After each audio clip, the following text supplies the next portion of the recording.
Okay, and it is being live streamed. Welcome everybody to SongNet. I'm Jimmy, and tonight we've got a really special friend of mine, Daniel Liston Keller. Daniel's gotten a lot of really good stuff going on online. If you look for Get It in Writing is the website, and he's got all these crazy different interviews and different interview styles, the long format, short format, and super short format, which is very cool.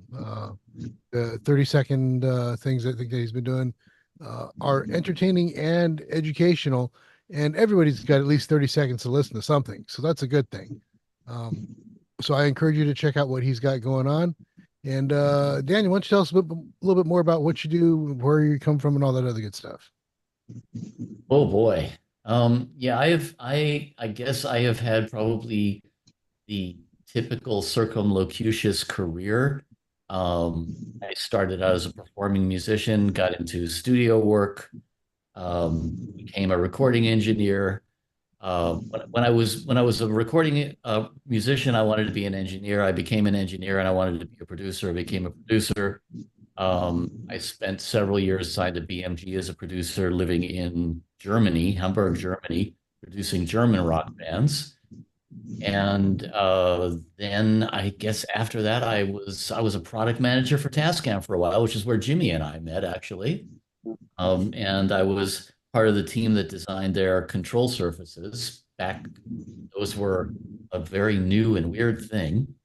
Um, and after a couple of years of that corporate world, I started a PR company, Get It in Writing, and we've been behind a lot of product rollouts for everybody from Avid to Zildjian, essentially. That's been part of my world for the last 20 some odd years now is I do a lot of video content. Around COVID time, I stopped doing as much PR and started working on some other. I had been hosting shows for a long time, hosting public events and panels at NAM and stuff like that. And I started a couple of podcasts, which I still do. One of them is called 30-Second Chances. That's kind of a very goofy speed Q&A with industry people. And another one is called Insights and Sound, and that's more full length interviews, in depth interviews. I guess Insights and Sound is at about 150 something episodes. 30-Second Chances has a few more than that. And I try and keep very active in the music industry. Another thing that I do is I do essentially peer coaching with musicians and especially focused on neurodiversity. It is my firm belief that pretty much every single one of us as a creative person is somewhere on the ADHD Asperger's neurodiversity scale somewhere. And so I work with a lot of artists and basically, kind of help them with some hints and some ideas in terms of navigating that terrain because that's a big part of what makes us who we are, and it can be a weakness or it can be a strength. Um, so yeah, I do that too, and I still work on music. I still work on video. I have actually of late started working again with some of the musicians that I worked with in Germany. Now, thanks to technologies like Session Wire and stuff like that, you can write with anybody anywhere. So, yay for global musical collaborations. And yeah, I'm always working. I'm always looking for new and exciting and interesting things. So enough about me. What do you think about me?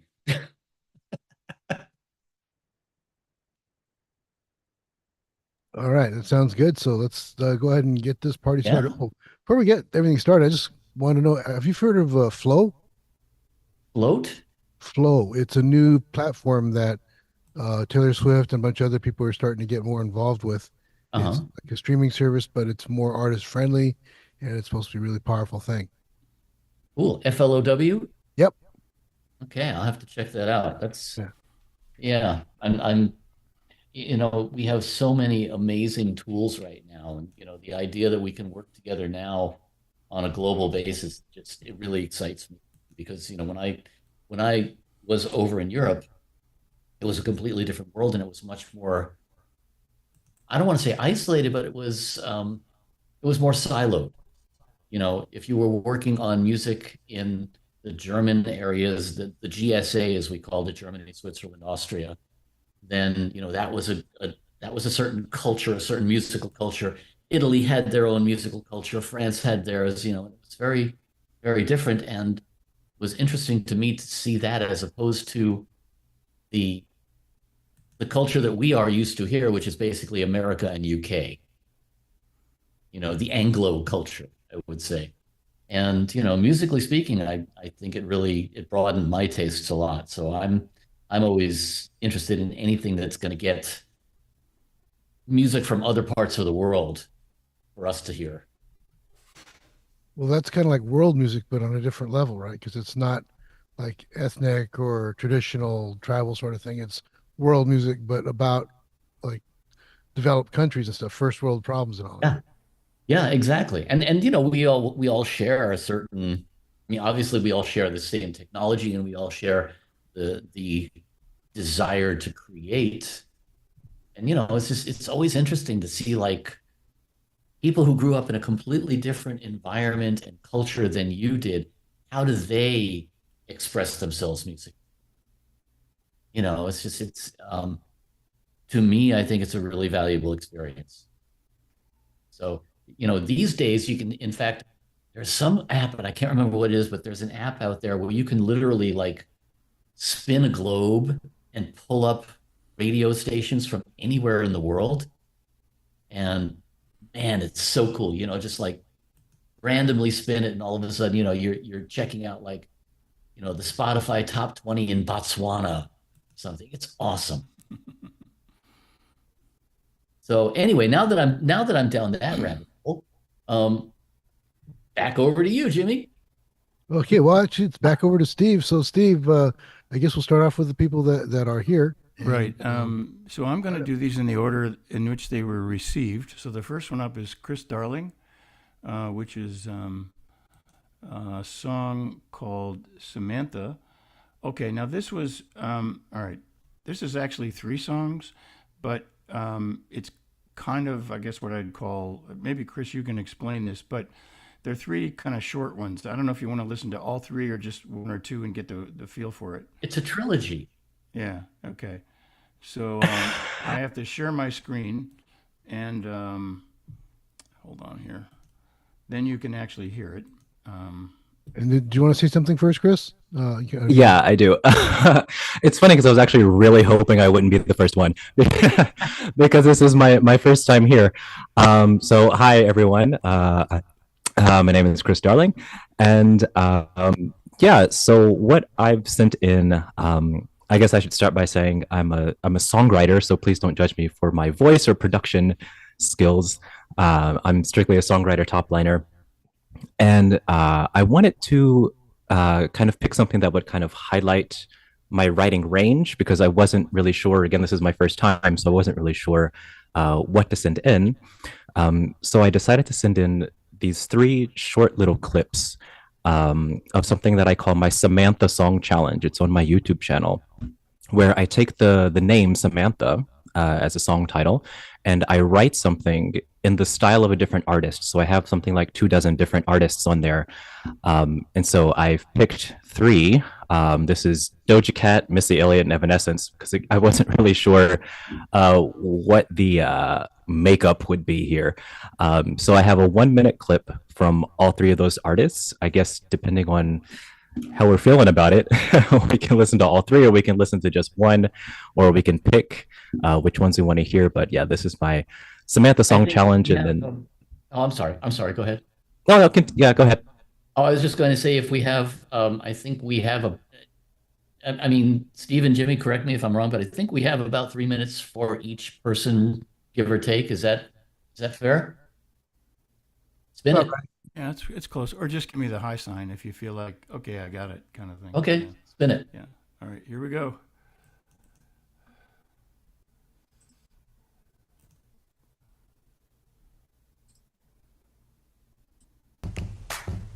Doja Cat. I'm a boss like dancer, watch me shine, got raised like a dancer. Ooh, I'm your tiny dancer. When I want, please bring the decanter. Ooh, make 'em say, oh, like Sandra, that's so fine and pussy like Fanta. Ooh, ooh, ooh, I pull up in a Panta, black like Keisha, white like Samantha. Okay, let's go. You've got a diva in her zone, and I can see you seem to think that we competing for my throne. Bitch, don't you know? I built this queendom on my own. I had to bleed, I had to scheme, I had to sleep out in the cold. But I had dreams that I prayed for, and now those dreams bring in the dough. And bitch, you dream, and if you think that you can reach a far iPhone, cause I've got bling up on my bones. And I asked Jeeves to bring my phone. My diamond's pink just like Barbie, and I'm that bee just like Margot. Let's go! Ooh, I'm a boss like dancer, watch me shine, got raised like a dancer. Ooh, I'm your tiny dancer. But I had dreams that I prayed for, and those dreams Missy. Knick-knack, paddywhack, give a girl an answer. What's your sign, daddy? I'm a Cancer. Scrubs hit me up trying to cuff a blonde dancer. Best call Becky, Kelly, Sue, or Samantha. Knick-knack, paddywhack, give a girl an answer. What's your sign, daddy? I'm a Cancer. Scrubs hit me up trying to cuff a blonde dancer. Best call Becky, Kelly, Sue, or Samantha. I came in the game such a long time ago. They try to shut me down, but they can't stop my flow. Wanna get your freak on, better how to do. Haters on Twitter need to talk what you know. The bass go bump when I come in the city. It flew across the world just to play with my kitty. All these new girls on the gram looking pretty, but none of these hoes put it down like Missy. Knack, paddywhack, give a girl an answer. What's your sign, daddy? I'm a Cancer. Evanescence. I'll find you forever.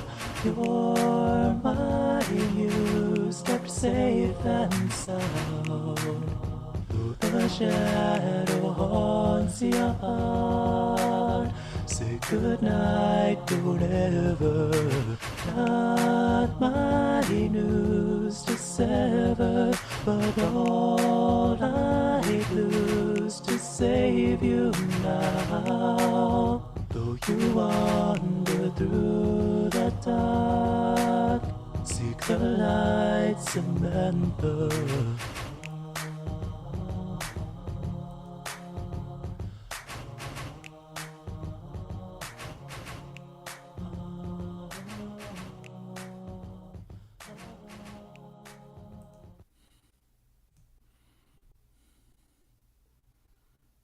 Okay, I'm going to preface this first of all by just pointing, but by just making a general statement here that number one, I'm by necessity going to have to be sort of brief and succinct with my comments so that we can make it through everybody's stuff. You are most welcome to get in touch with me afterwards, and if you want to, tell me I'm an asshole in person or whatever, But a couple of things here. First of all, I think melodically, especially the first piece, really nice, catchy melody that will stick with you. I like that. Your lyrics bother me a little bit only in that I see you have the capability to write some really good stuff, and I think you are working beneath your abilities, lyrically speaking, because you are going for kind of, I hate to use the word trite, but I can't think of anything else. There's things in there that you're saying that everybody has said already 100 times. And I feel, based on the quality of your lyrics, based on what I'm hearing within it, you obviously have the ability to come up with more interesting lyrics. Don't rely on the booty and pussy and all of this stuff. Everybody's done that. And quite honestly, all you're doing with that is, I don't want to get into a whole Me Too conversation here or anything like that, but you're perpetuating stuff that I don't think is going to really endear you with 50% of the population. Okay. It's like, if you want to write about a woman, write about her in praising terms. Don't write about her in demeaning terms. That's kind of, I guess, where I'm going with that. Okay. Like I said, I think you can do better there. Your beats are good, but I think you could work on that a little bit. I think you're relying on a lot of the same sounds, right? Like the hand claps and stuff like that. Um, you have, I don't know what DAW you're using or anything like that, but I'm betting you have a world's worth of stuff. Spice it up, man. Throw some shit in there, like, dig up some Middle Eastern percussion and throw some, finger bells in there. So I don't know. I mean, I'm just riffing here, but point being, be a little more adventurous with your grooves because your grooves are a big part of what you're doing here, right? Production wise, you've got some really good chops in terms of your production. Be a little more adventurous. That would be my suggestion to you there. So that's all I got.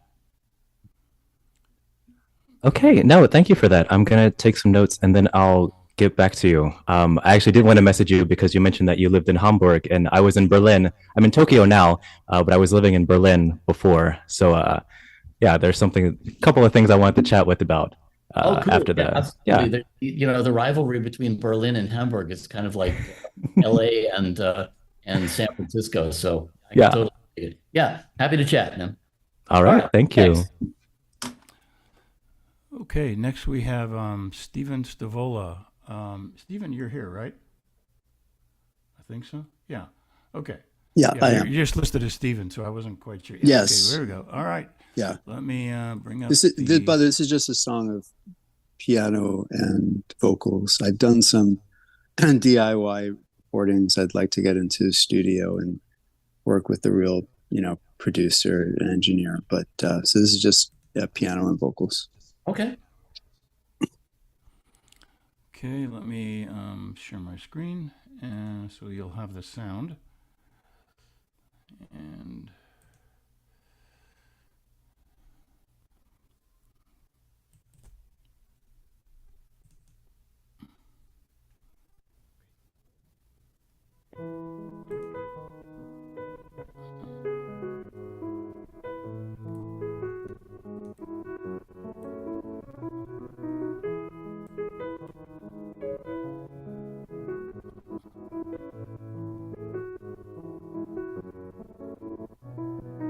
marry me, I see your smile and I need to bring it home.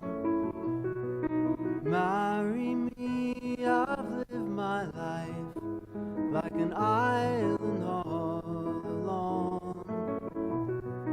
Marry me, marry me, marry me. I've seen both faces, try to love them both the same. Marry me, we've both known places of hope and loss and shame. Marry me, marry me, and I'll always love you all my days, and I'll always love you. The coal mines, the warm earth and sky.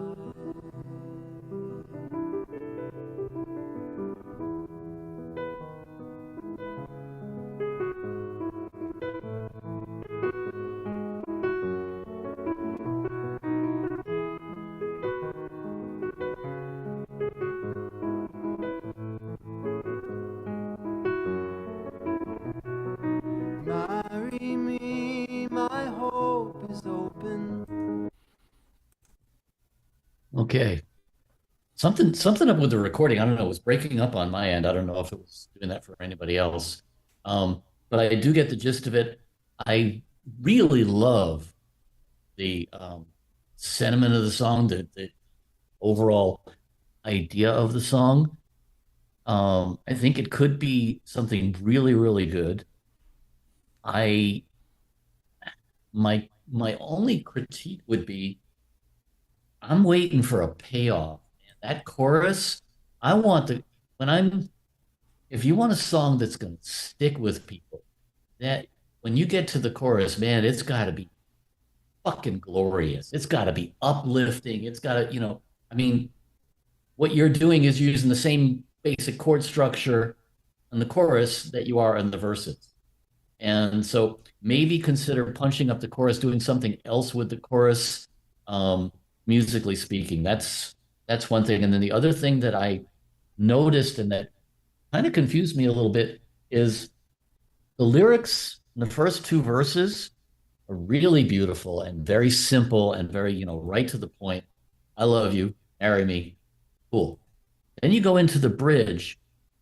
What's the whole thing with coal mines and all of that? It's like I don't quite get it. And if I don't get it, and if you have to explain it to me, then you should rewrite it. Okay. So that's my consideration there. I love the song. I think there's a lot of possibility with it. Punch up the chorus and make the rest of the lyrics as genuine as the first couple of verses. Okay. Yeah. Thank you for the feedback. Absolutely. Good job. Okay, next we have Brooke Lynn McGowan, and this is called Red and Green. And let me bring up the lyrics and do my screen share. Come on, file.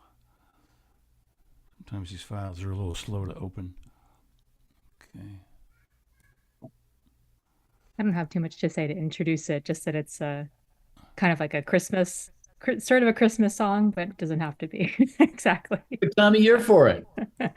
I figured, yeah, it's a little early, but why not? Oh, actually, like right now, everybody's recording their Christmas albums, actually. So, And I did do a home production of this. I would like to get it recorded elsewhere, but sort of just a demo version.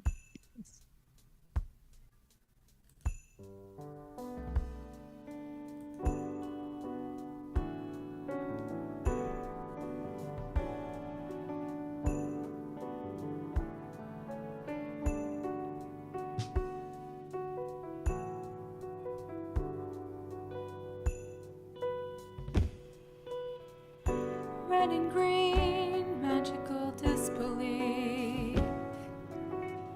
It's snowing on city streets.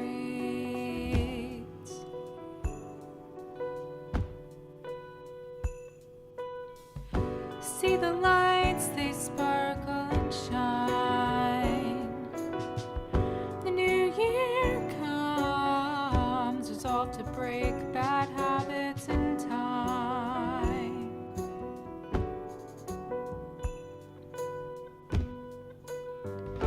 Tell me, what does it all mean? I'll be better next year, but where will it get me? And what will it bring? Can someone explain what's after the red and green?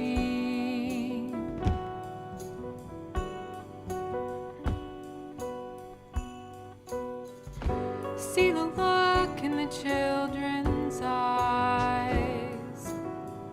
With each new gift, wonder and surprise.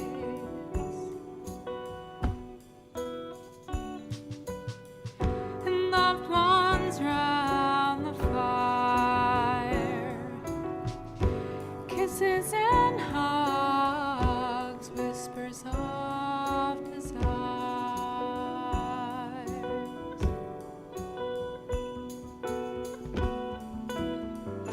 Tell me, what does it all mean?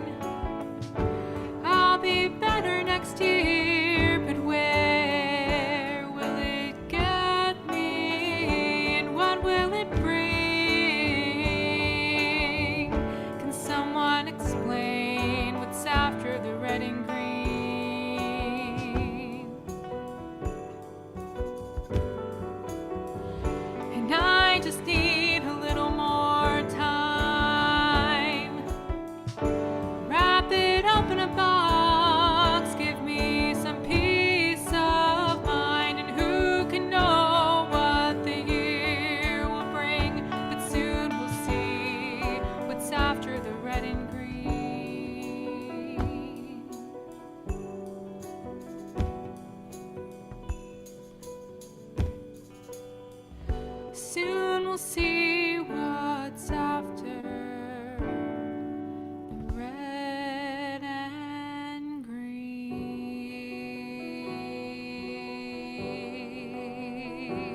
Okay, this is really good.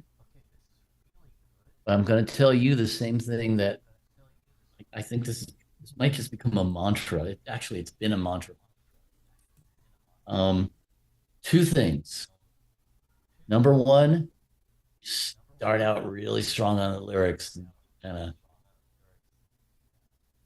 like, okay, what are we going to put in here? And there's a lot of really good metaphor. The whole thing that you're playing on, the whole red and green thing, and wrap it up in a box and all that stuff, that's great. And then you kind of like, you know, a few of these lines, I just kind of want, you know, okay, I just need something to rhyme there or what? I don't know. That's one thing. Easy lyrics. I am very, very picky about lyrics, okay? Because I grew up in the era of singer-songwriter. The other thing that strikes me here is, again, with the chorus.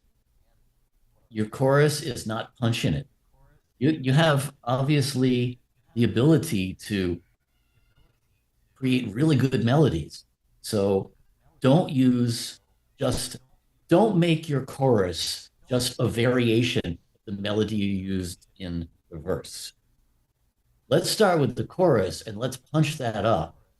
Let's, think in terms of melody, okay? Because you obviously, from this song, I can see you have a sense of melody, which is important and which is, there's a lot of, plenty of music that doesn't have melody at all, plenty of music that has very, very simple melodies.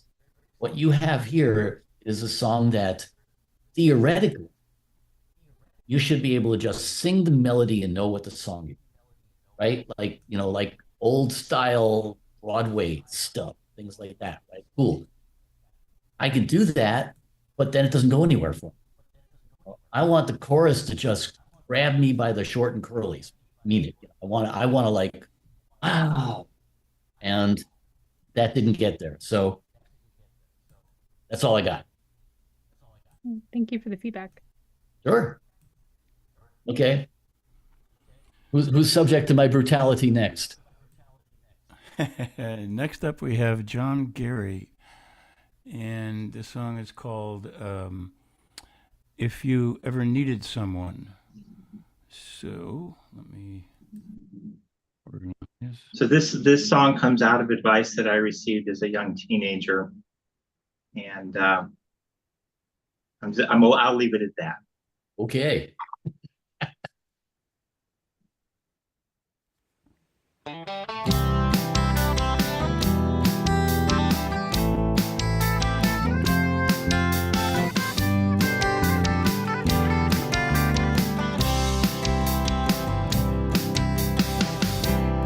What's the rush? You've got your whole life ahead.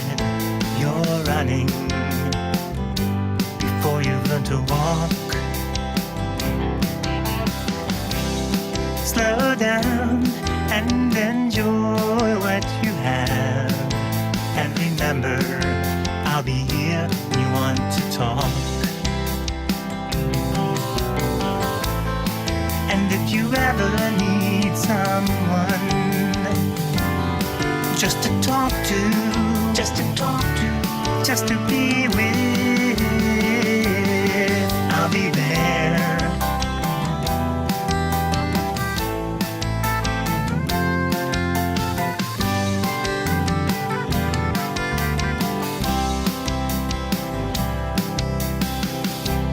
Watched you grow, watched you day you were born. And I've loved you from the first I saw you. When you fall, I'll be there to help you up. Do not fear, or let your fears destroy you. And if you ever need someone just to talk to, just to be with, I'll be there.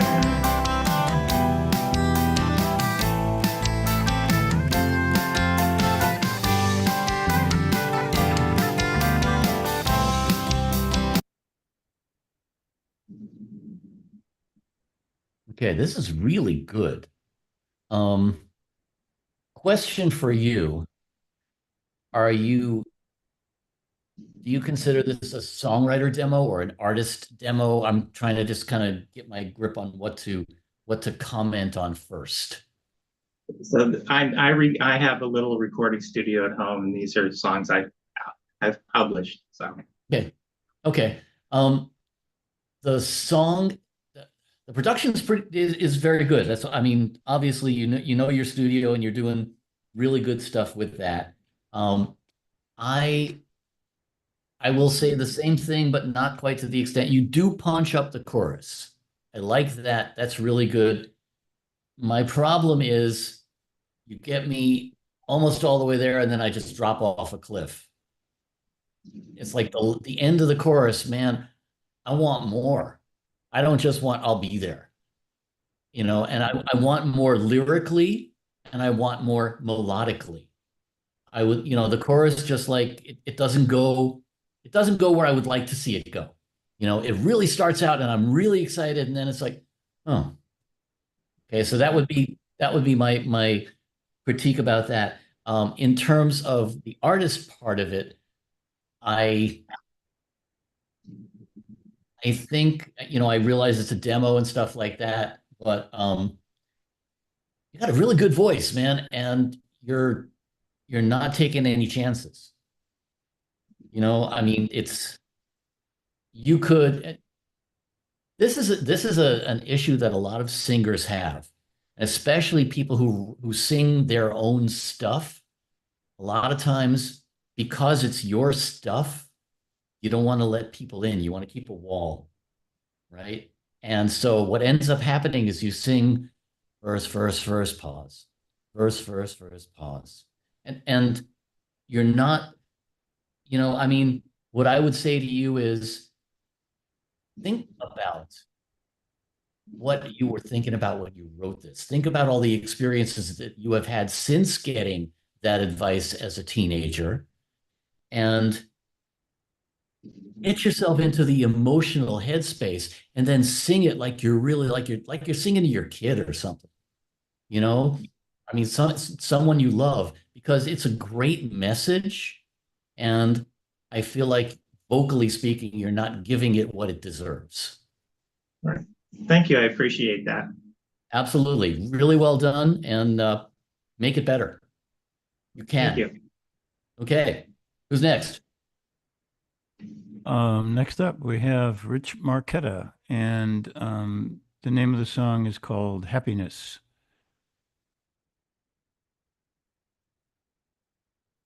Rich, you're muted.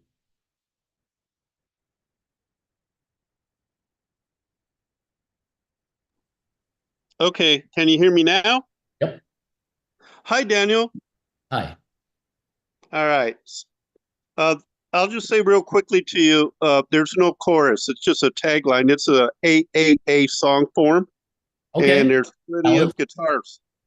Okay. All valid. Let's hear it. All right.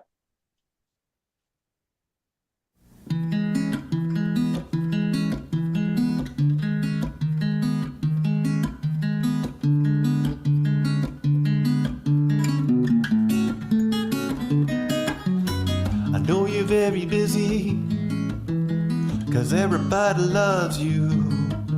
But I'm hoping you can accommodate me too. I have a small request I'd like to ask of you. Could you hold a hand for all of eternity too? Happiness.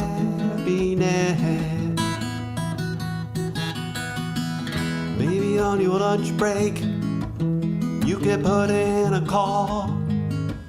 You could say it's from someone who's of no consequence at all.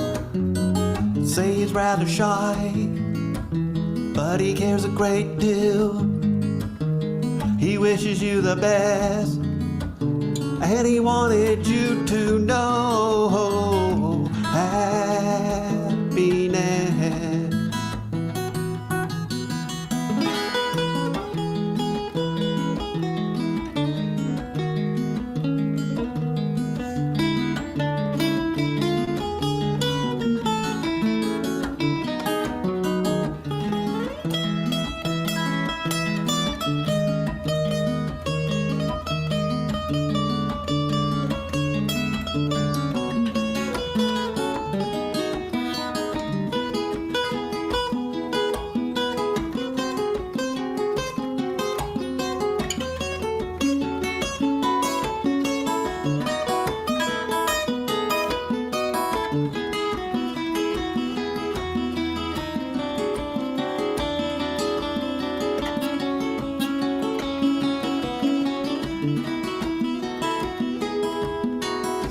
Once upon a time, it seems not so long ago, I looked into her eyes. I saw deep into her soul, but the seasons have. I did hear that correctly, right? Yes. I can't Sorry see your about that. prompt, so I wasn't sure. Yeah. No, that's okay. I didn't want to cover up the lyrics there too much. Yeah. Okay. All good. Okay. No problem with an AAA song structure. Yesterday is an That's A right. song structure. So I don't have a problem with that. Now let's differentiate between yesterday and this melody. Okay? Okay. Melody. If I hear this, if I sing you the first couple of lines of yesterday, you're going to know exactly what it is. If I hum it, right, you're going to know exactly what it is as soon as I hum it. This, to me, you have not done your homework as far as giving it a real, like, give me a melody here. You start, but you don't get there with a melody that I will say, oh yeah, okay, this hits me. Lyrically, it's nice. I think I'm going to tell you the same thing. You demonstrate that you are capable of really good lyrics, and you got lazy. That's all I can say. There's a few lines there that I look and I go, oh, okay, but think about, I mean, like, who are some of your favorite lyricists and why?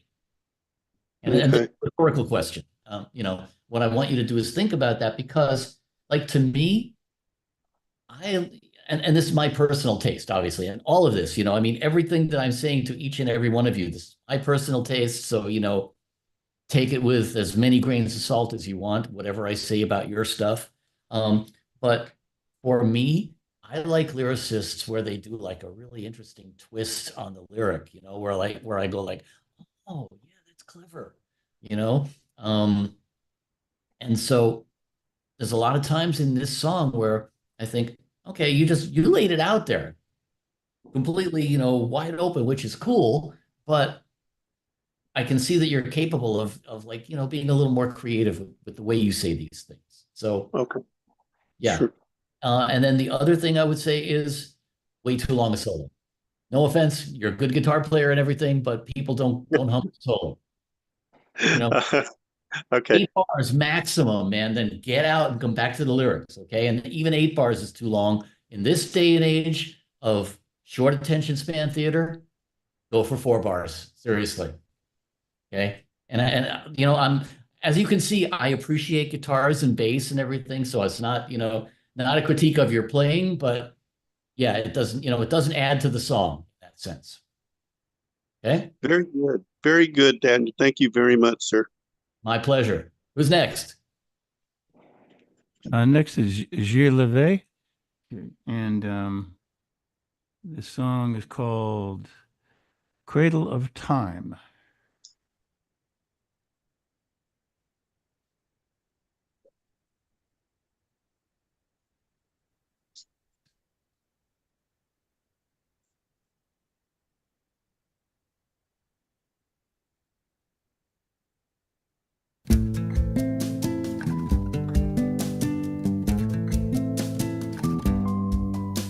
I'm running so fast, I can't find the ground. When will it end? Where am I bound? I'm doing so much. What is the point? Screaming no more. I'm losing my voice. Time has seasons, fast and slow. Am I doing time or making it my own? Accepting my highs and the lows. Surrendering control, resting in the cradle of time, resting in the cradle of time. I'm counting my breaths, relaxing my mind, feeling it through until I'm aligned, trusting my rhythm, finding my flow, binding my time. I'm living to grow. Time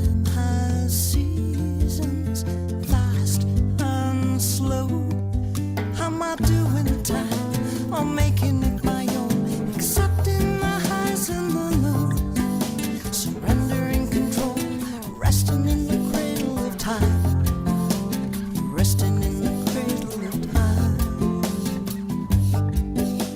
We're swaying by as the willow tree bends, or the hammock that swings in an evening wind. I'm taking control and becoming more zen, treating my time as a valuable friend. Time has seasons, fast and slow. How am I doing time? I'm making it my own, accepting my highs and the lows, surrendering control, resting in the cradle of time. Okay, this is really, really nice. Oh, thank you. The only thing that disappoints me is there ain't enough. Like the okay, the pre-chorus. All right. The pre-chorus is really, it's a great touch. Why is it only 2 lines? Bring it out as 4 lines. Milk it before you dive into that chorus. The chorus, is this your vocal? Yeah. Okay. The chorus, again, if I put on my producer's hat here, okay, and I'm in the studio with you, and we're going to work on a vocal, first thing I'm going to say to you is, obviously, based on these lyrics, there's some hard-learned lessons there. And there's some real heavy introspection and stuff. Where was your head at when you were writing this? I'm sorry, I missed that last part. What did you say? You said introspections, then you said what? Yeah, there were obviously some hard-learned lessons here. There was a lot of introspection in writing this song. I would encourage you to get into that mindset before you sing the song, because I don't feel like you're delivering the message that I don't feel that you feel it. And if you don't feel it, I don't feel it.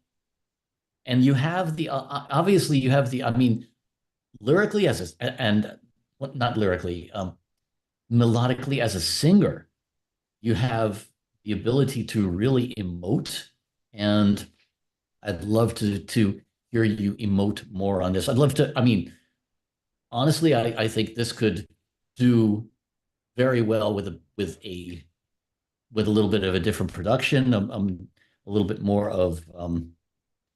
more musically taking a chance, but I'm trying to address here just the songwriting aspect of it and the interpretation rather than the production. Because if we talk production, I'll go down a rabbit hole. That's what I do. But in terms of your songwriting of it, I would love to hear you give it more. I'd love to hear more lyric, more build up to that chorus a little bit more, and then melodically in the chorus, punch it up more. Again, great ideas, really good execution. I think you could sing it better. I think you could sing it with more feeling if you get your head into that headspace. And I think you could add to it. I think it's 85, 90% of the way there. I think it's a great song. It's a great theme for a song. It's a great idea. It reminds me of, there was a time when I gave somebody something that I had written, and I said, what do you think? And he said, write more. And I said, well, like what? Like what? I can't tell you. I can just tell you, write more. And that's kind of what I'm saying to you here. There's more in there. That song is not done. You have more to add to it. I feel like there's something in production that's going to elevate it. I agree. And I agree. We would be a little bit careful about getting to the chorus sooner rather than later. I know on this particular one. I understand that mentality, but I think in this particular case, another 2 lines would not be bad. And I'd like to see you get to the chorus. The chorus to me should be a bigger payoff than it is. I guess that's part of it. But musically speaking, the melody's there, everything's there. As I said, I don't feel like you're done. And production-wise, yeah, I agree. I would have 100 ideas for where this should go musically and production-wise, arrangement and stuff like that. And that's a separate conversation, which we won't have here. But I do feel that if I were producing this, I would sit down with you and say, okay, we need just a little bit more in terms of the lyrics. So that's my 2 cents. Again, take it or leave it, you know. But I really like it. I think it's got a lot of possibilities. Very nice. Thanks, Daniel. Thanks for your ear. Who's next? Okay. Next up is Stephen Medeiros, and the song is called, let's see, Someone Like You. Familiar title. Let's see here.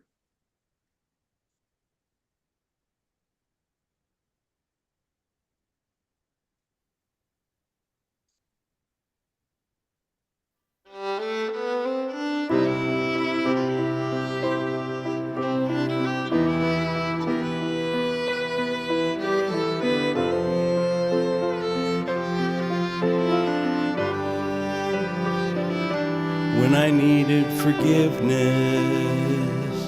you opened my eyes. You made all the pain fade away.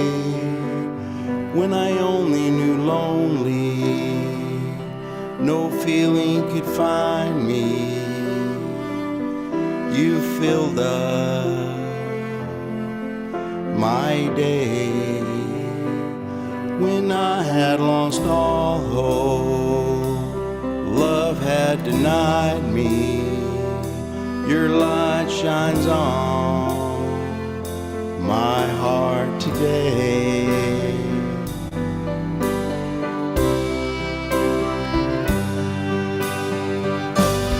This is the first time I felt love I know is mine. Could make this real. You are my beacon. You are the reason I can love myself when I'm blue. I've never loved someone like you.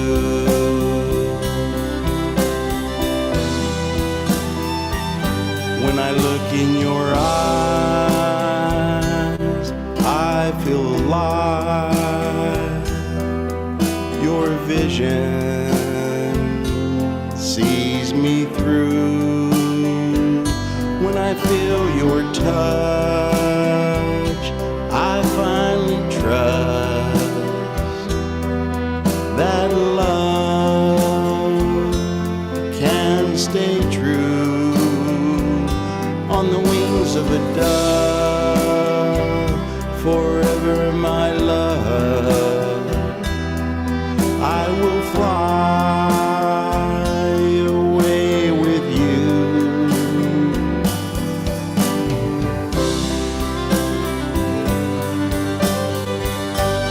This is the first time I felt love I know is mine. Only you could make this real. You are my beacon, and you are the reason I can love myself like you do. I've never loved someone like you. They say it's a dream. I finally believe even the most broken hearts can heal. This is the first time I felt love I know is mine. Only you. Steve, are you there? Yeah. Yeah, okay. I wasn't, I thought you gave me the high sign. He gave you the I high wasn't sign sure. like a Okay. long time ago. Can you see? I'm Can you trying actually to see be that? mindful of everybody's time here so we get through everybody's. Yeah. No, the reason, okay. Actually, it's when you look at my screen there and there's only one screen up, one person, it's probably easier to verbally say something, then I can hear you because I Okay. can't see you visually. Yeah, that's Okay. what Okay. Sorry about that. Okay. I just want to be mindful that we get through everybody's stuff. That's all. I got you. Yeah. So I see where you're going. I love the sentiment in the song. I have a bit of a problem with the lyric in the chorus because I don't feel that "You Are My Beacon" really sings. I don't know what else you can do there, but I would rethink that line. The other thing is you got on the first verse, you got 6 lines. How about taking that last 2 lines, turning that into a pre-chorus? Don't do the same thing 3 times. Couplet, couplet, couplet. Okay. I mean, Gia had a really nice idea with doing a pre-chorus. I like that. I think it could work well in this song too. So rethink that and the lyric. And I think, those are the first 2 things that strike me. Okay. What did you think about the production on this track? Too much violin. Okay. Fiddle is overpowering your vocal. So you bring that down in the mix? I would definitely bring that down. Okay. Especially for the audience that you are going for with this kind of a tune, vocals should be out front. Yeah. For an artist project. So, yeah. Yeah, exactly. So then definitely, and if it's for an artist project, I'll give you the same critique that I have given several people already. I want to see you sing it like you fucking mean it. Mm-hmm. Yeah. And to me, probably the most, if I listen to a song and a singer is doing the same thing over and over again with every single time the couplet comes around, I feel cheated. I want you to touch my freaking heart. I want to feel it. I want to feel your emotion. That's what, if you think about the songs that really make an impression on you and stick with you, what's the biggest thing that's grabbing you? It's the vocal. Right. And it's not the emotion. Yeah. Yeah. And it's not the vocal like vocal calisthenics or anything like that. It's the vocal that is telling you a story. We are songwriters. We are storytellers. Tell me the story, man. Just, I don't want to hear once upon a time. I want to hear once upon a time. You know what I'm saying? I want to be engrossed. And being engrossed doesn't mean necessarily, I just want to feel like you mean it. That's all. Right. You want to be touched. Yeah, I didn't feel the emotion coming through in. Yeah. Okay. Next. Okay, next is a song by Larry Rusev. It's called Past the Limit. This is an instrumental? Yes, it's instrumental.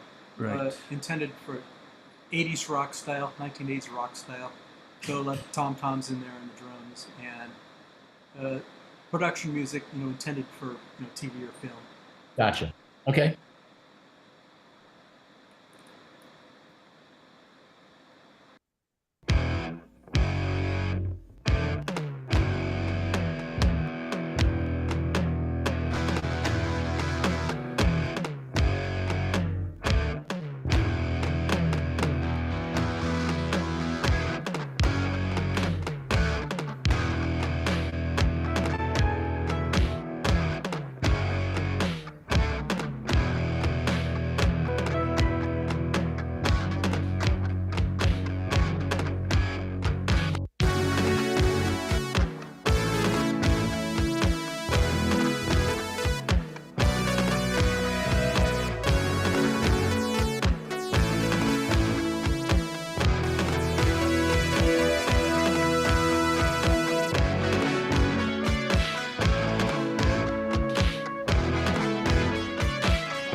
So what are you going for here? Are you going for basically creating production library kind of stuff? Is that the intent?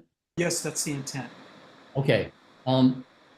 That stuff is it kind of in certain ways it's hard to critique because it can always be good if it's the right thing for the right place.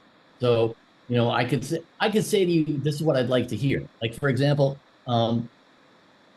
what I what bothers me about this, I guess, and I don't even want to say bothers because again, it's like, it can be whatever you want it to be, but my ear kept wanting to hear a constant, whether it would be a hi-hat or whether it would be like a maybe a synth arpeggio or something, but I wanted to hear something. I wanted to hear 16th, not because I needed that musically, but because I felt like the emphasis here is on the toms and the guitar. And so I have a lot of stop, start because of that. And musically speaking, I would have loved to hear something behind there that's driving the whole thing and keeping it going. And like I say, it could be a very, very simple element, but and again, with music like this, it's really hard to it's hard to say whether or not it works in a certain situation or something. So I'm just, I'm riffing blind here in that sense. But I will say, you could do 99 variations of this, and if you do, please make at least one of them have like some kind of pulse, because that's what I'm missing here. I'm missing a pulse. Okay. But cool stuff, good production. I think, again, this is all personal taste and everything, but I would have gone for a different synth patch because I just feel like the synth patch overpowers. Texturally speaking, synth patch and the guitar sonically are fighting each other. They're both in that same range. And, like if I'm mixing a rock band and I've got two guitars, which is once in a while, one of the things that I do is I notch one in a certain area of EQ and emphasize, and I notch a different one elsewhere so that it's not just a wall of mush. And what you've got with that guitar tone and that synth tone is the makings of a wall of mush. So maybe consider, guitar tone's cool, but maybe consider a different synth tone. Yeah. So, All right. there you Thanks. go. Okay. Thanks very much. Sure, no problem. What's next? Next up, we have. Bear with me one moment. Let's see. We have Cameron DeVry, and the song is called "It Rolls On Down." What I've heard. So let's see.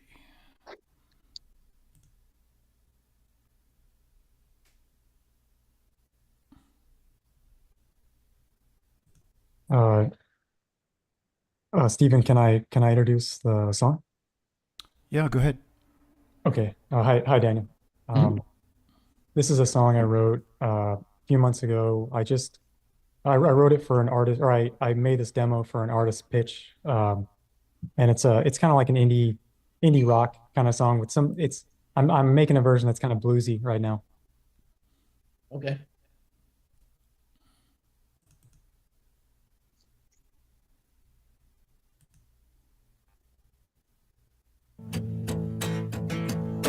Broken heart on the stairs. What do I care if I can't be me? What can I be? Air's out of my lungs. My heart beats like a drum. This feeling cuts me so deep. It knocks me off my feet. Rolls and rolls and rolls around. Then it rolls and brings me to the ground. It rolls and rolls and rolls around. Then it rolls and rolls and rolls all down. I went out of my way to make you see I would stay. But my heart, it was true. It didn't matter to you. Yeah, my feelings are real. But what do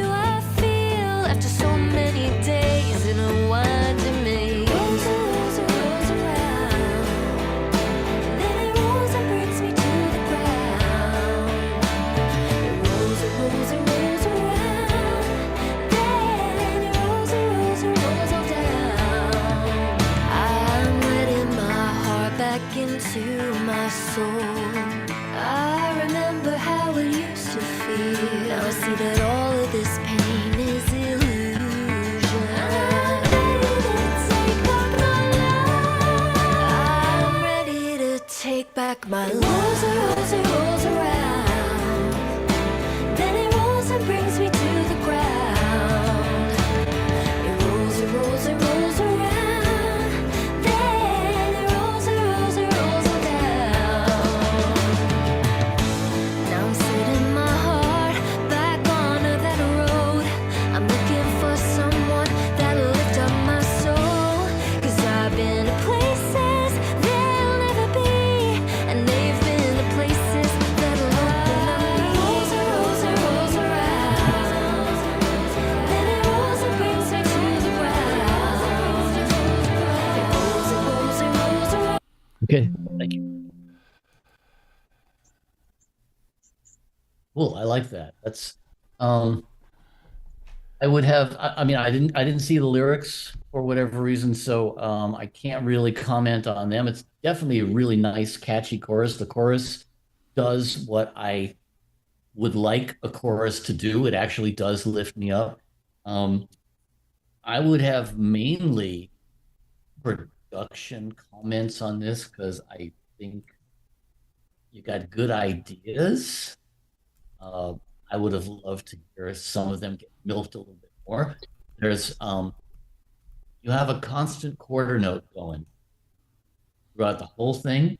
I would have loved to hear that first verse especially start off a little bit more laid back, maybe just finger pick guitar or something like that, and then bring in another element, second half of that verse, and then by the time you get to the chorus, that's when you have wall o guitar, and then back down again. The dynamics, it's like you have really good ideas there. The dynamics are not quite where they could be, and I think that's just a matter of different production. Good tune. I'd love to hear what the lyrics are because I probably would be mercilessly picking them apart. But I do like the chorus. I think the chorus grabs me, and yeah, good job. Let's hear more of it. Thanks, Daniel. Thank you. What else we got? Okay, next up is by Ed Lackey. It's called Breaking Time. And yeah, for some reason, I think tonight I have pretty low bandwidth, even though I've got supposedly a gigabyte, connection here.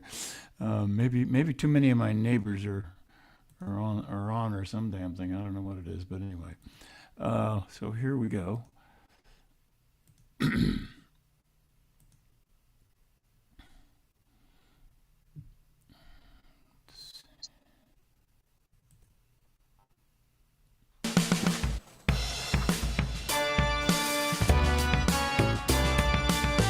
It's midnight black in the belly of the town.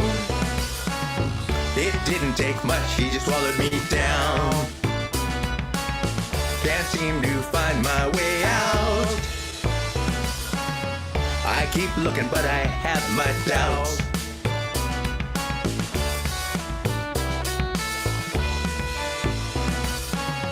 It is the season of the clown.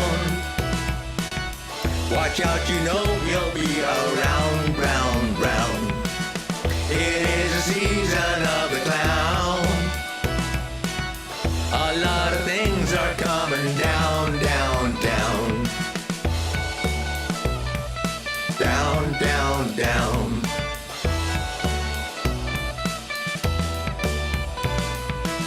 He's gonna get you, so just run.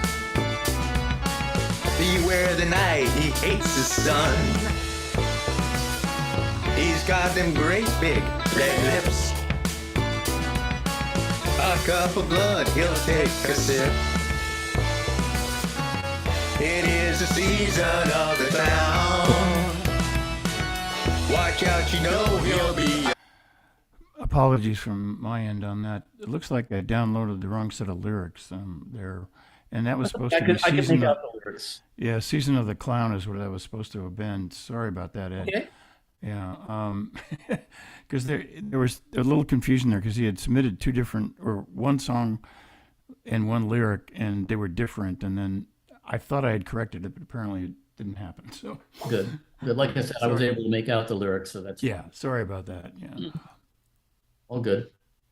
So Ed, I'm starting to sound a little bit like a tape loop here, but man, you got the same melody in the chorus that you got in the verse. There is, for me, hearing this song for the first time, I have no idea where the chorus is, except that I know that the name of the song is Season of the Clown, therefore I caught it. But that chorus does not lift me up. That chorus is nothing I'm going to remember an hour from now, let alone tomorrow or the next day. That is the verse, cool. And the lyrics are, it's I like the direction of the lyrics. You're actually commenting. It's a clever commentary. But man, give me a chorus. Give me something musically that I can sink my teeth into on the chorus. Yeah. Sorry, but there I will accuse you of being lazy. This is half a song, dude. It's a good half a song, but now I need another half. I need a half that will pick me up and take me another step higher. That's what I want. Okay? There you go. Well, thank you. Absolutely. Okay.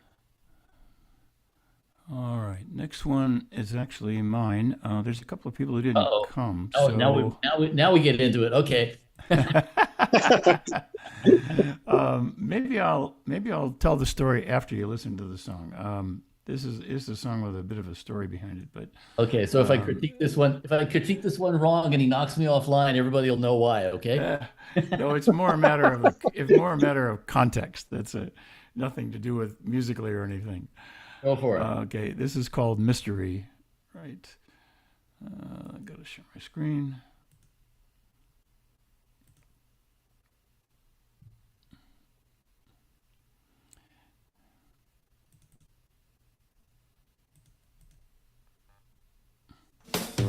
Quirky, funny lady with the short blonde hair. Mischief in a smile, but a straight-laced stare. Keep your eyes open if she's walking your way. What is she gonna do next? She's a mystery. How does she look so good? She's a mystery. How does she look? How does she look so good? How does she look? How does she look so good? If she comes to see you, choose your words with care. Maybe you can ask if you can touch that hair. She may even say yes, but follow with a tease. What is she gonna do next? She's a mystery. How does she look so good? She's a mystery. How does she look? How does she look so good? How does she look? How does she look so good?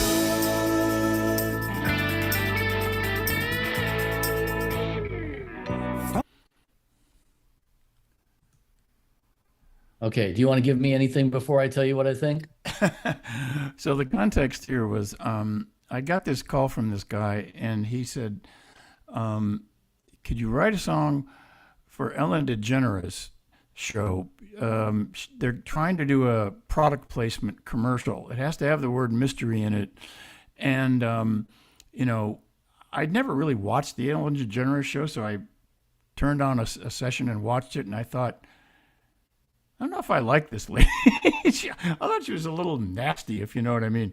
But anyway, so that's the background. Yeah. Okay. It was kind of done on spec, you might say. Yeah. Yeah, that does explain a lot. I love the production. The harmony's really nice. Everything, musically, it's pretty. I like that. Okay? I can sing along with it. It's great. What bothered me here, and now that you explained that it's essentially a commercial, for a commercial, this works just fine. If I'm judging this as a song, why do I care about this woman? Why is she special? She's a mystery. She looks good. Who gives a fuck? I'm sorry. I don't want to be crude about it here or anything, but it's like if you're going to tell me about a woman, if you're going to write a song about somebody, what woman, man, I don't care, but you're going to write a song about somebody, what is it about them that's special? Her hair's great. She looks so good. I want to get to know this person. It's a great chorus. It really sings well. It means absolutely fucking nothing. Now that like I said, now that I understand that it's a commercial, I get it. But it could be a really good song. But if you're going to make it a song, first of all, you can't just sing "How does she look so good?" No, come on, give me something. Give me some lyrics I can sink my teeth into, and give me a story. Tell me why I care about this person. Gotcha. Yeah. Because it could be really good. Got a lot of potential there. Yeah. All right. Okay. Okay. All the other songs we have are from folks who are not here. I don't know if you want, Jimmy, what do you think? Do we want to play them or not, or just talk more, or? I don't know. It's up to you guys what you want to do. You guys have questions for Daniel? If you guys don't have questions for Let's go Daniel. for questions from anybody who's already here. You can always send me the other songs if you want to critique. You want me to critique them offline or something like that. I'm happy to do so. But if the folks aren't here, then they're probably not that interested, right? They could be online. Could they be? I have no way of knowing. I'm just. Well, we do stream to YouTube, but I I'm just one of the boxes here. Yeah, we've got 5 people on YouTube right now that. Oh, okay. Well, in that case, okay. I don't want to exclude anybody intentionally or anything like that. So like I said, you guys are driving. I'm just one of the boxes. So. All right. So we've got 1, 2, 3, 4 songs here. Well, the first is by Les July. And this one is called The Intervention. Okay, let me bring this up. Bear with me a moment. Yeah, it isn't too late, so it's not. Yeah, Les is actually one of our guest speakers way back in the day. Oh, cool. Okay. Okay. He's a All right, pro musician. I gotta play the song. Here we go. Okay. They can say just what they will, but nothing is impossible, so now you close your eyes, because now it's time to begin. Because the messages you've heard, with all of the subliminals, and the methods that they used, border on criminal. And there is so much work to do inside your head to bring you back to you.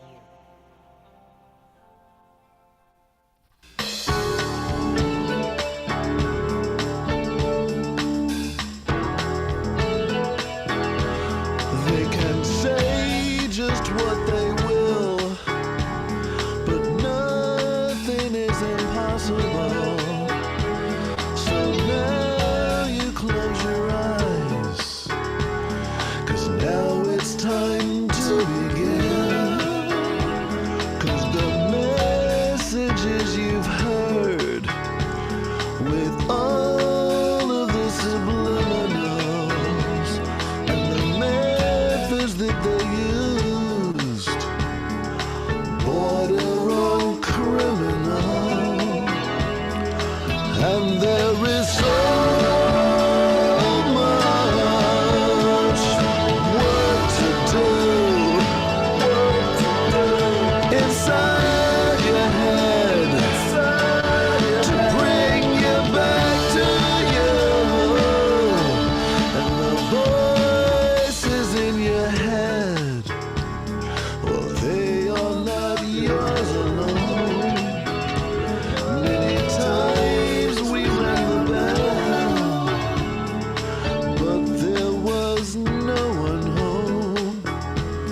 and the messages you've seen with all of the subliminals and the methods that they used.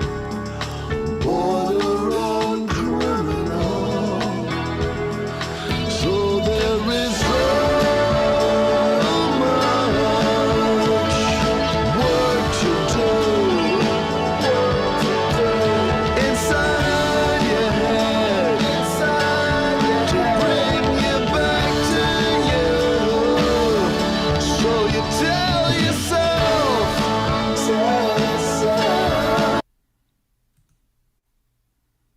This is really cool. I'm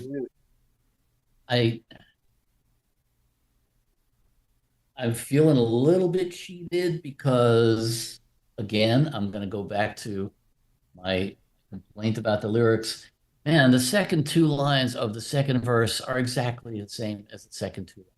First verse, come on. That's lazy, okay?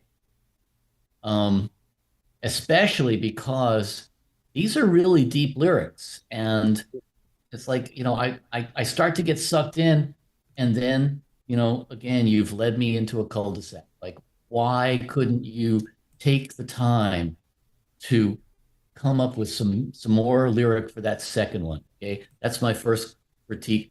In terms of production, really, really good ideas, but not enough use of dynamics.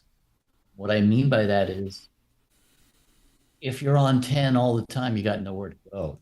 And maybe you're not on 10, but your verses are on 9.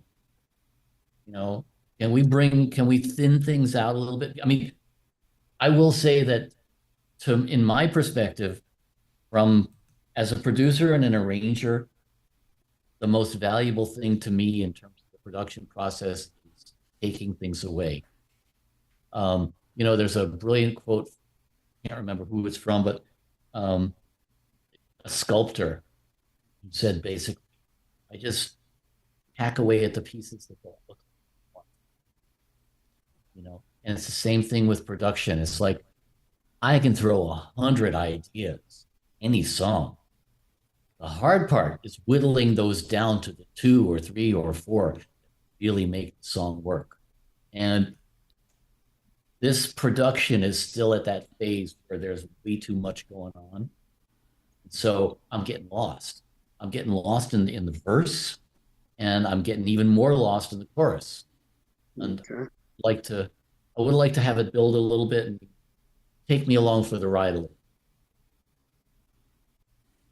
So there you go. Sounds good. Okay, next is Kennedy York, and this song is called Anna's Song, Red in My Hand. Okay.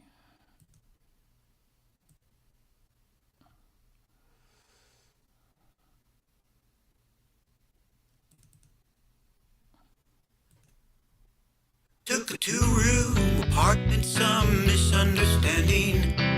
Whole lot of dreams to keep the program as planned. 25-inch TV set, minor controlling. Love is motivation, put the bread in my hand. Broke a lifelong commitment due to some condescending. Living on the runway made it easy to land. Go with me again, and a simple living. You is motivation, put the bread in my hand.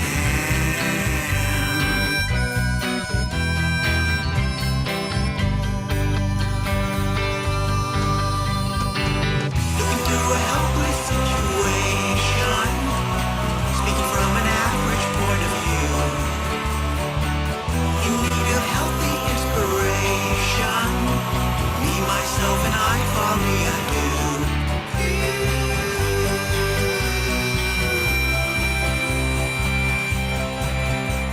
It's me without the blonde again, feeling mighty special. Digging through the pots and pans and a few one-night stands. Lord knows the ghost. All right.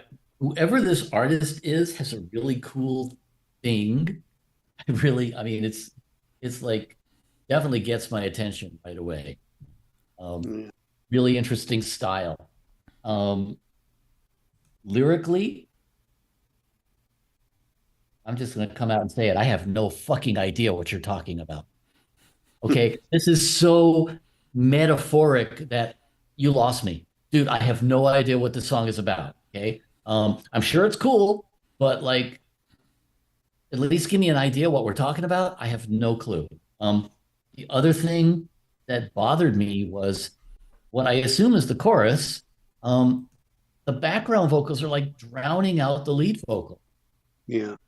And there's just too much going on there. I can't tell what's going on. So that would be my production critique. Lyrically, man, I mean, I'm sure that you got some really cool ideas in there. So there's some great metaphors, but and I love metaphor, man. Give me I am the walrus. We're cool, okay? But there's no continuity here. I have no idea from one sentence to the next to the next. It doesn't tell me any kind of story, And I'm using I am the walrus as a reference here because everybody knows it basically. But it's like even though the lyrics are way out there, same thing like with come together is another one, right? Totally out there. They make no sense whatsoever. And yet I kind of understand where he's going, With this one, I have no idea where you're going. And so therefore, if you have to explain this to me, then you've lost me. So I would say I wish I understood the lyrics. It's probably pretty cool. And the song itself is good. The artist is cool and interesting. But let's spend a little more time figuring out what your message is. I guess that would be my summation there. Okay, next up is Papa Satch. Right. And I don't have lyrics on this one. The name of the song is Crash. Okay.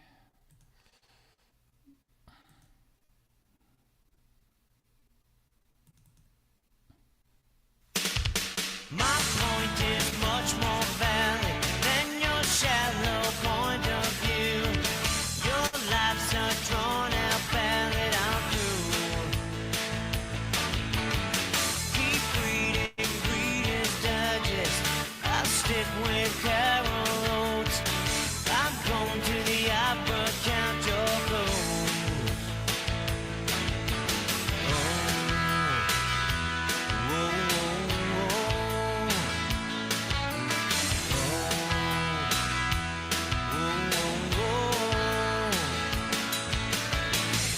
Take your velvet Elvis, I'll pick O'Keefe anytime. That denim on your pelvis, no style. You like organic dining, fast food suits me just fine. The funny thing about dying can happen anytime.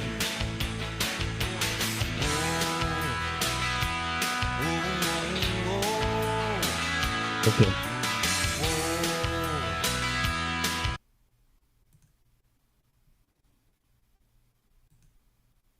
This almost got me there, man.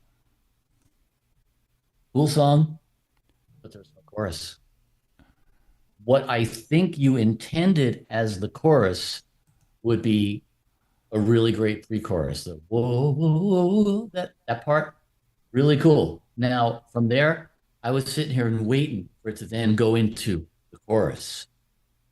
I want something that really knocks it out of the park. And instead, you went right back to the verse.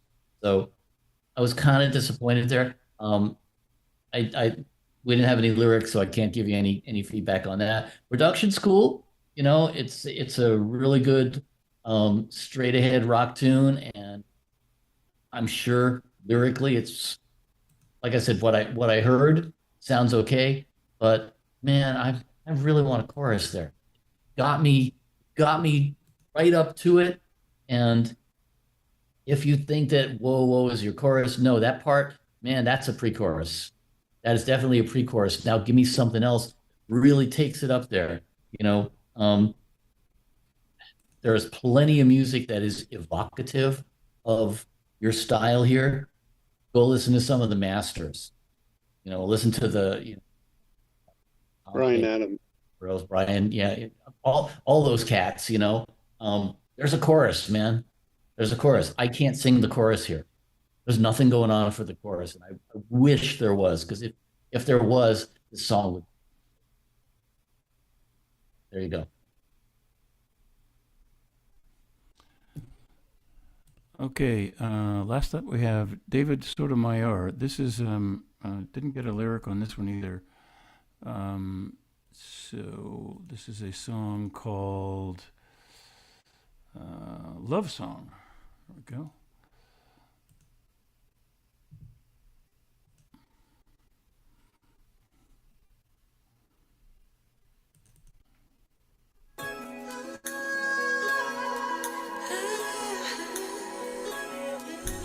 Give me a minute, girl.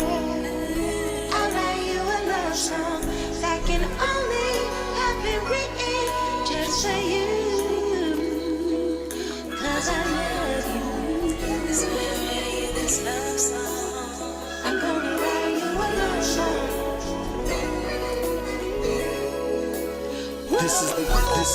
This is the ghetto version of Romeo and Juliet. Our life's a spin of Russian roulette. Never know what's next. Try to simplify complex. And opposites attract. We help each other relax. But our story will be comedy meets tragedy, based on all the times you be mad at me, claiming I be harassing me. You did your magic on me, 'cause without your touch, I'd rather death become a me. Love when you whisper in. I feel thy breath on me. With my eyes closed, I can still see what's happening. God could take my sight, but thy beauty I still see. So tell me, what's this voodoo you done cast it on me? Cast it on me.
I like this. I just wish I could be.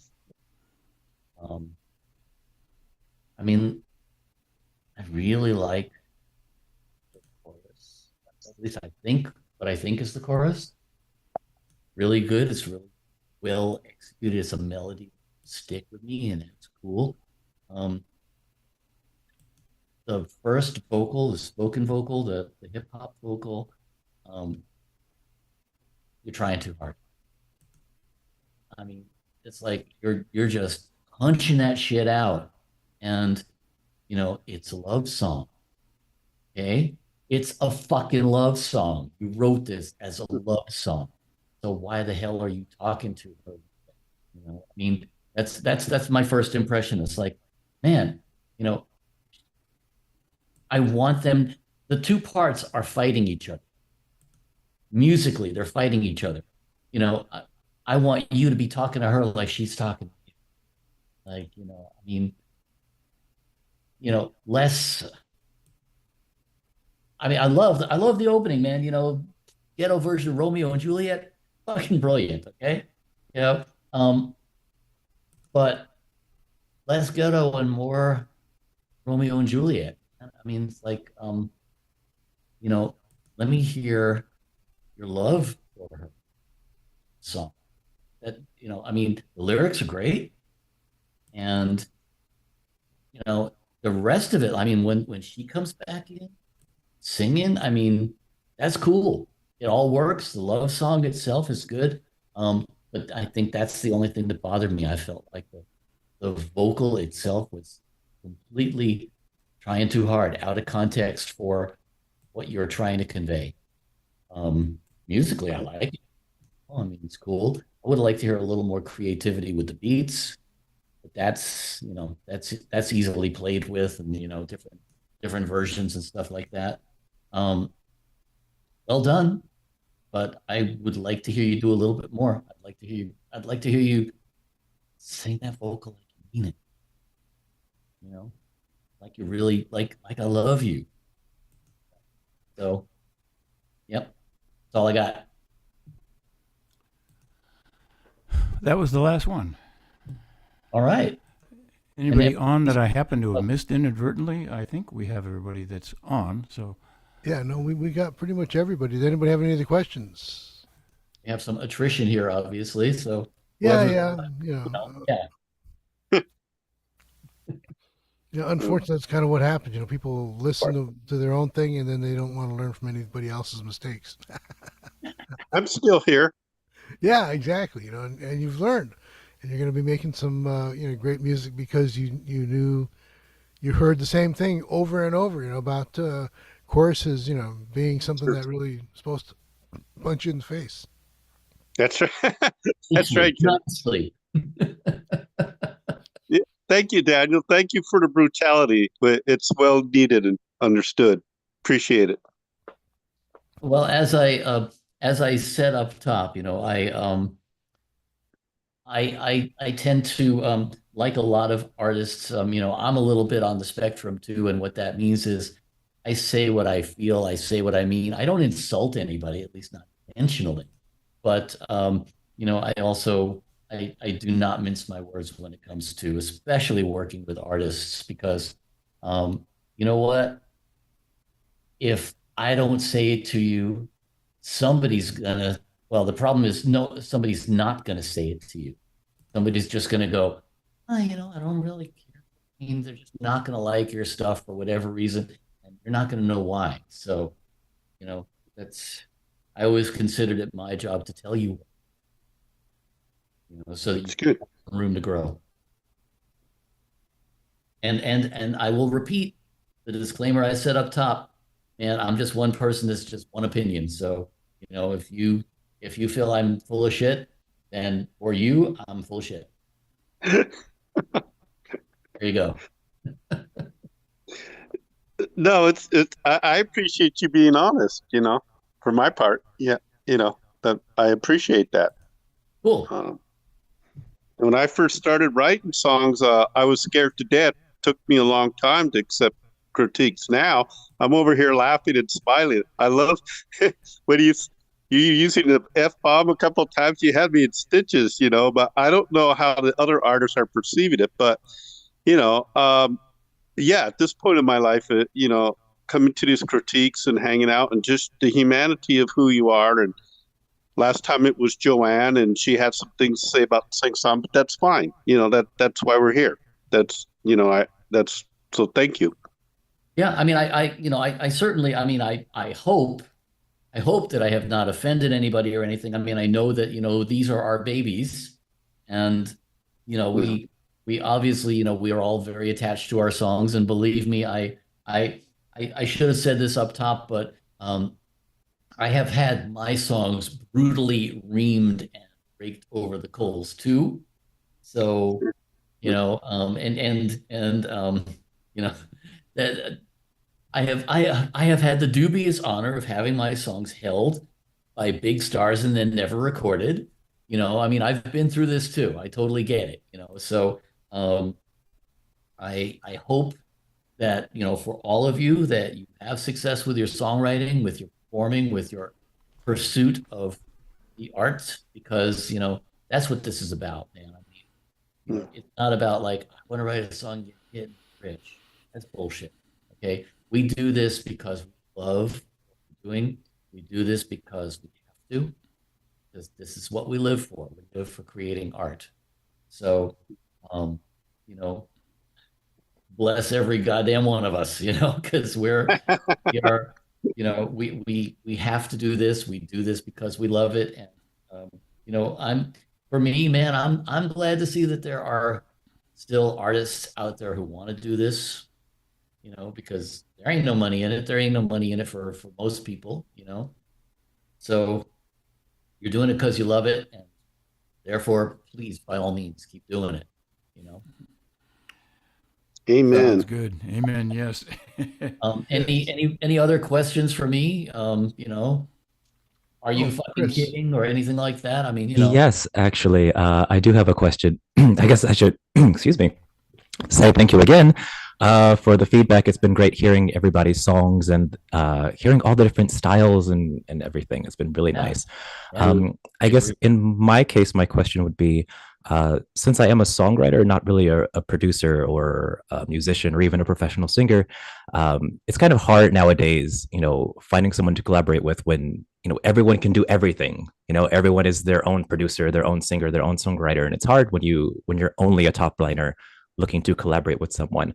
So I guess my question would be, what suggestions do you have for finding people to work with? And I should preface this by saying I'm looking for something a little bit more substantial than just put yourself out there, because I find that tends to be the feedback from those in the music industry. Just put yourself out there, and that's nice.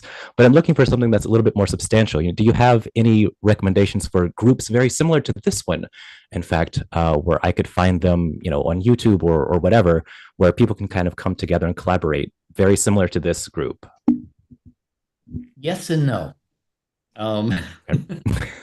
First of all, I want to address something here, and I want to preface this by saying that I did mention in my own introduction of myself that I do a lot of interviews with people. I spend a lot of time with people. I have spent a lot of time with people as a producer, and so I'm very conscious of the importance of human communication.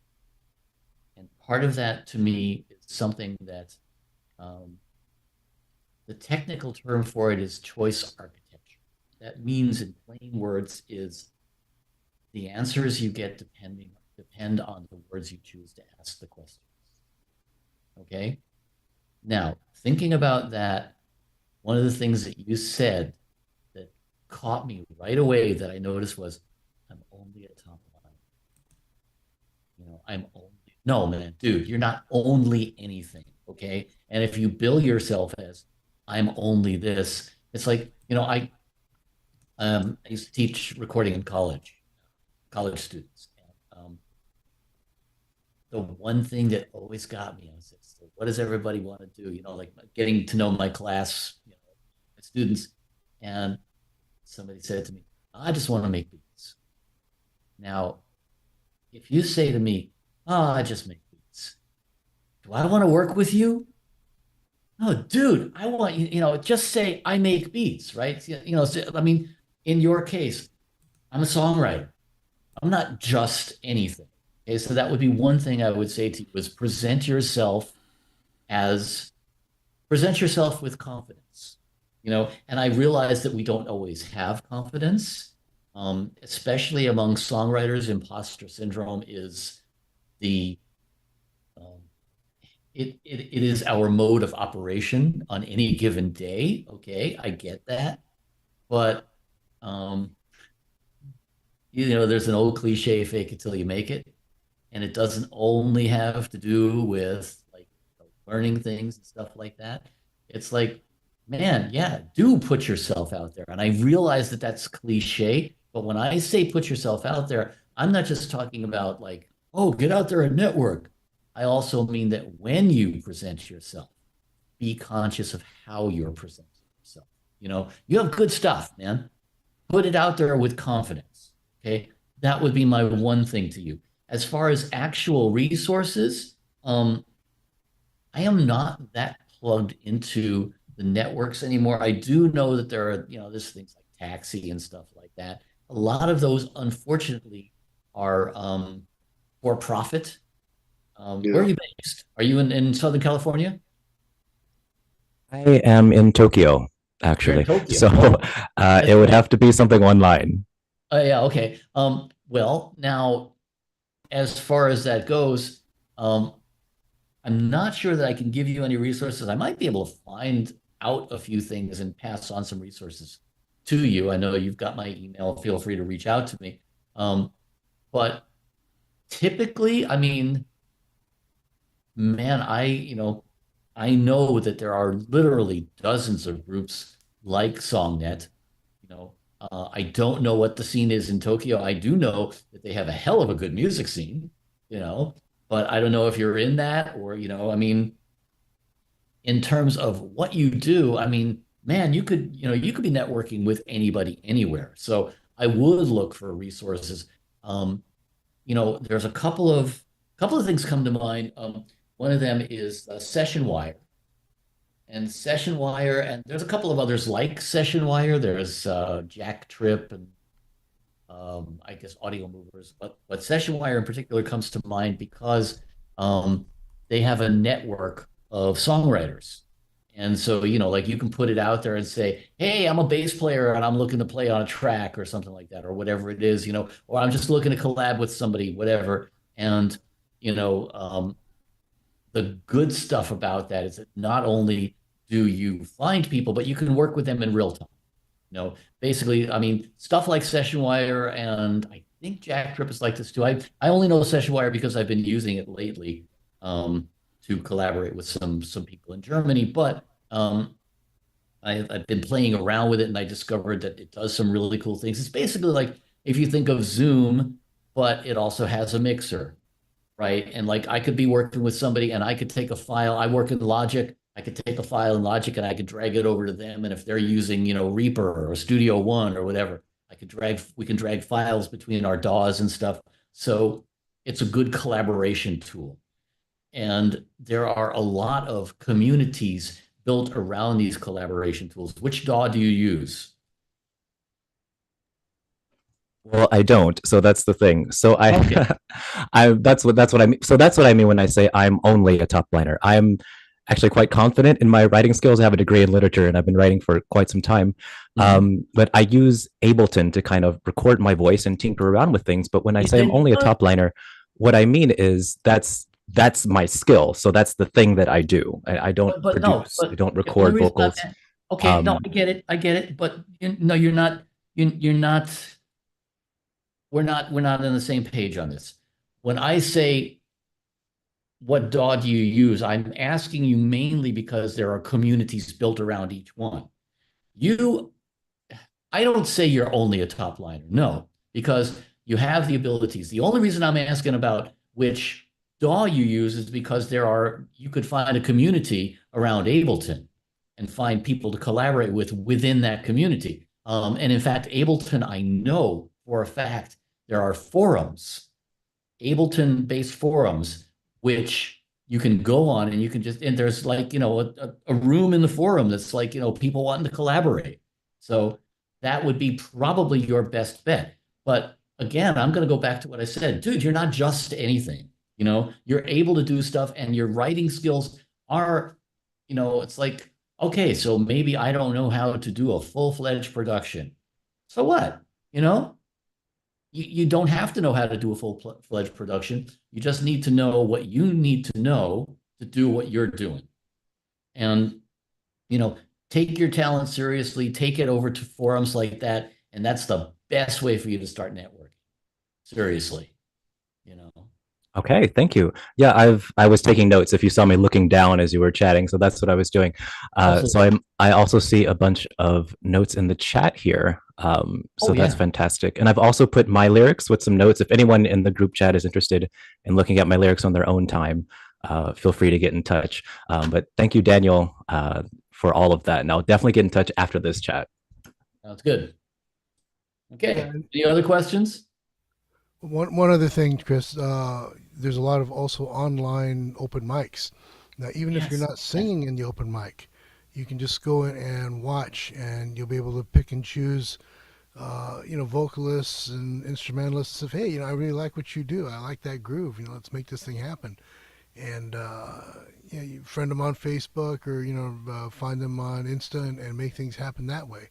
So that always works out very, very well. There's one that I'm on once a month. It used to be every Tuesday, but now it's every first Tuesday.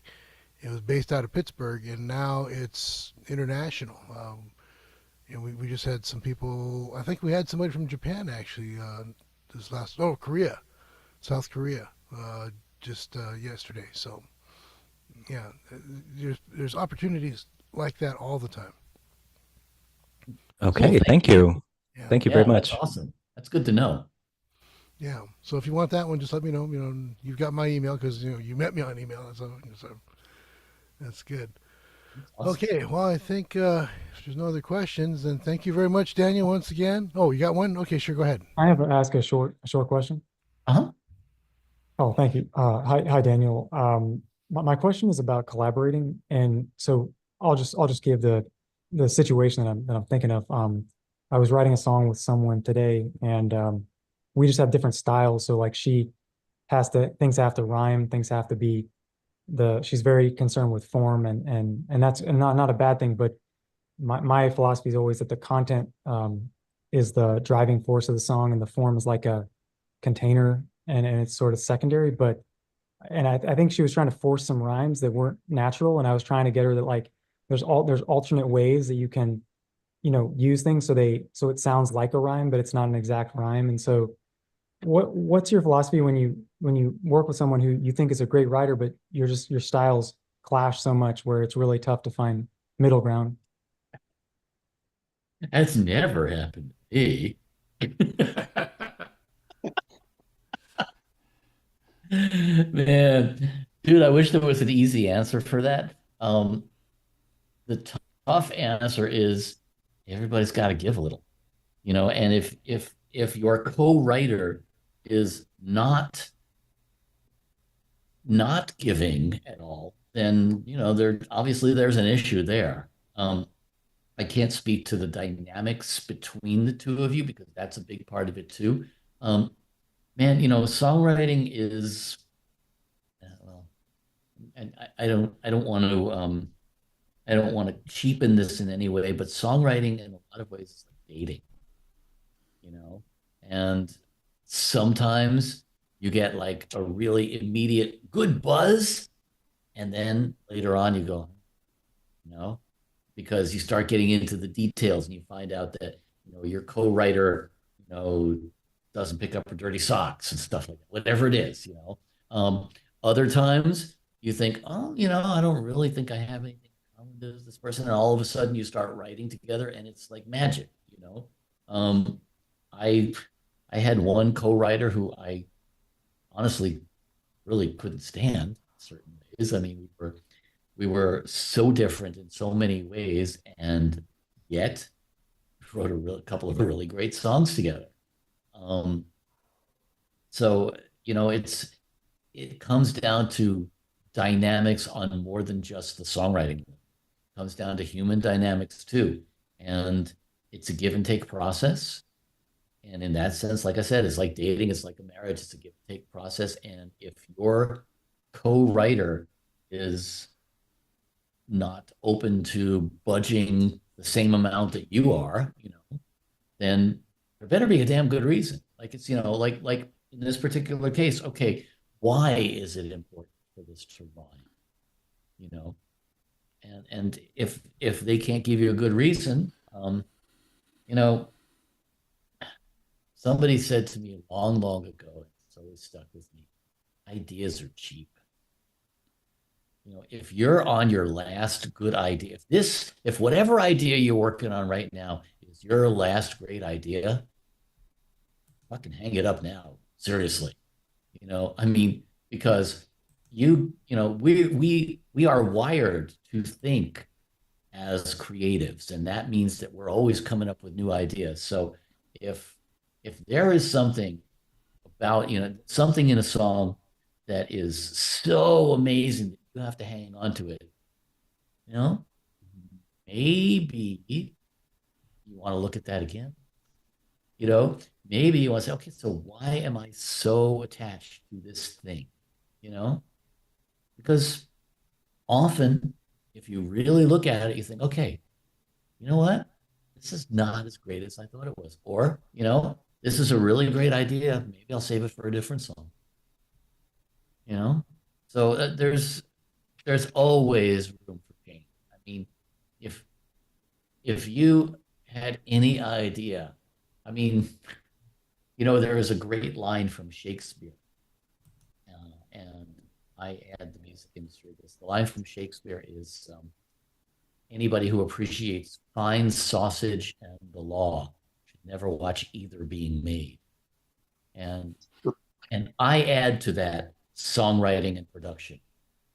Because if people knew how many stages of absolute total shit one goes through before one gets a really great recording of a really great song, they wouldn't, you know, I mean, to me, man, it's like, you know, everybody out there only sees what our finished product, you know, when we just declare that it's done.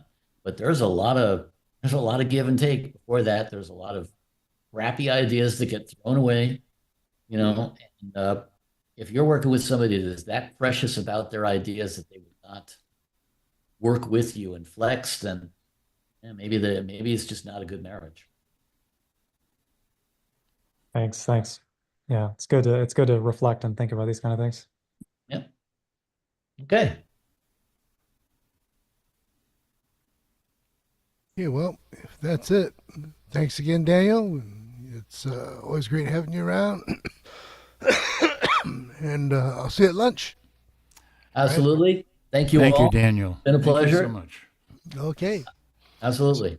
All right. So our next event that we've got coming up on the 18th is our in-person showcase.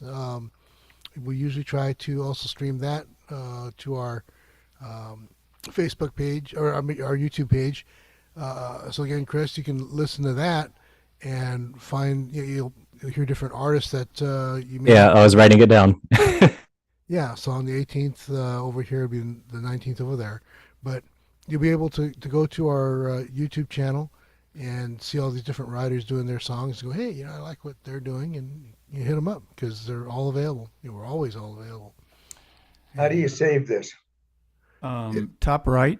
Top right, the three dots. 3 dots, yeah. Assuming you have the chat window open. Yeah. Yes. Okay. Okay. Got it there, Ed? Okay, good. Well, thank you again, everybody. And all right, thank you all. Yeah, our next guest speaker is going to be a guy that we've had here before. It's been a long time. And what's funny is that he's been coming to Kulaks quite a bit. Chuck Tennant with Big Fish Music. Yeah. He's an old timer. It's been around for a really long time, and he's got some crazy stories. So hopefully we'll hear some of those. But also, you know, he's got a whole different perspective on music than what Daniel's got. So it's interesting to get that, right? You get both sides of the coin essentially, and that helps add value to what you're really going through and all that. So anyway, see you guys hopefully at the showcase if you're around town. If not, then we'll see you next month. Oh, can I just add one thing here before we go? I just want to extend supreme compliments to Jimmy, who is an absolutely brilliant luthier. There's at least a couple of guitars behind me here that he put together. The man is a treasure, you know. Thank you. Absolutely wonderful guitar maker. So there you go. All right. All right. Thank you very much. Thank you all. Thank you, Jimmy. Thanks, Steph. All right. Thank you, Daniel. Y'all have a good night. Appreciate that. Have a good night, guys. Good night. Bye-bye now.